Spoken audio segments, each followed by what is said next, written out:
But then I don't know, have you guys did you see them kind of like shake their head? Did anybody feel any water coming out? Yeah. So it's double just did it to me. So they have what's called the supraorbital gland on their beak, and it actually, so especially, we don't have salt water here, but in the wild, when they're ingesting fish, and say even here when they're ingesting the fish, they are swallowing a lot of water. So that gland actually works to maintain their like salinity balance, so it gets excess salt out of their system, which is pretty cool. So yeah, that's what that's for. And yeah, so do you guys see, so yeah, these guys are giving us a good look. Do you see how like their feathers are very, very tiny? They're just very compact together.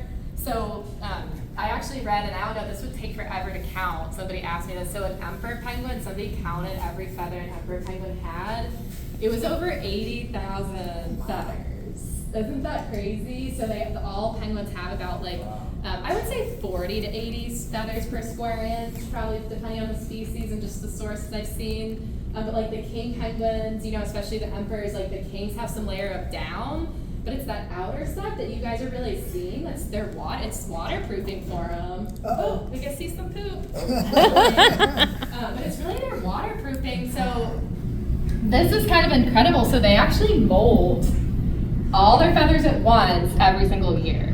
So it's called a catastrophic molt, and they're really vulnerable during that time because since they're losing all their feathers, that's their waterproofing, they can't swim. So they really have to build up their kind of like fat stores before that. Because for an emperor, they might have to be out of the water for a month. For Galapagos penguins, it might only be 2 weeks, but still, that's a really long period of time. But yeah, can you imagine every single year that happens to them? Now, when they leave, when they go out to sea, you know, after mating season and all that,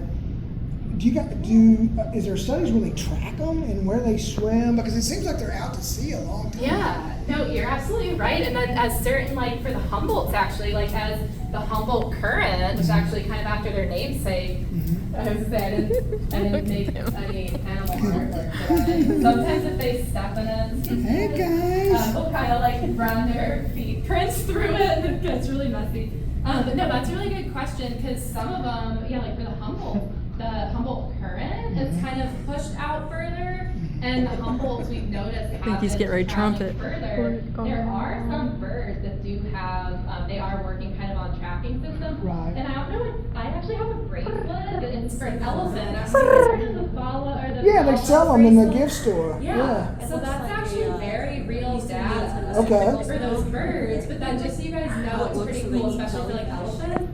The data is usually lagged by 3 months because we don't want poachers to find those animals. So it might not be like spot on that day, but it's their exact movements, which is really cool. So you're absolutely right. We're doing scientists are doing a lot of that research just to see, again, like kings, they can dive 1,000.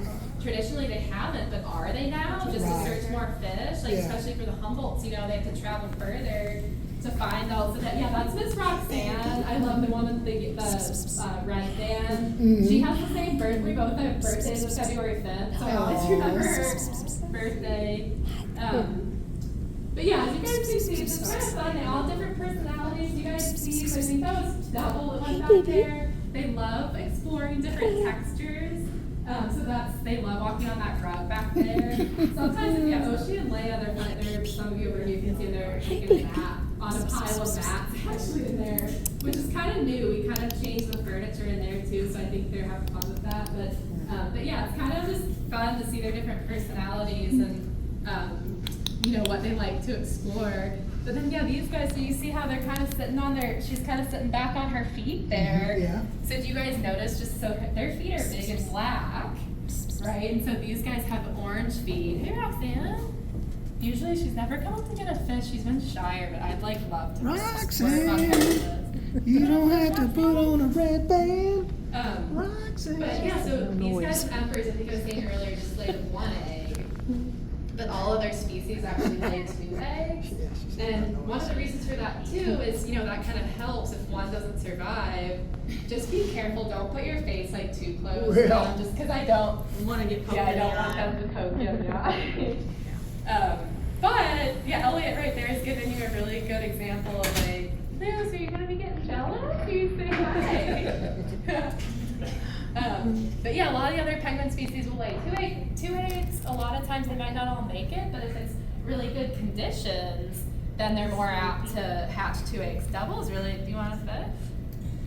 No, you were talking about their feet, and some are black, some are orange, and I said obviously it's genetic, but is there an ecological reason for that, as far as So heat conduction or whatever? Yeah, no, so that's a good, I do think that the color does have a bit to do, but then actually, Lucas, really quick question while you're here, you're talking about the color of the feet. Do you think the black feet are better since they are on colder temperature more? Maybe that like keeps them a bit warmer? Like they seem thicker, don't you think?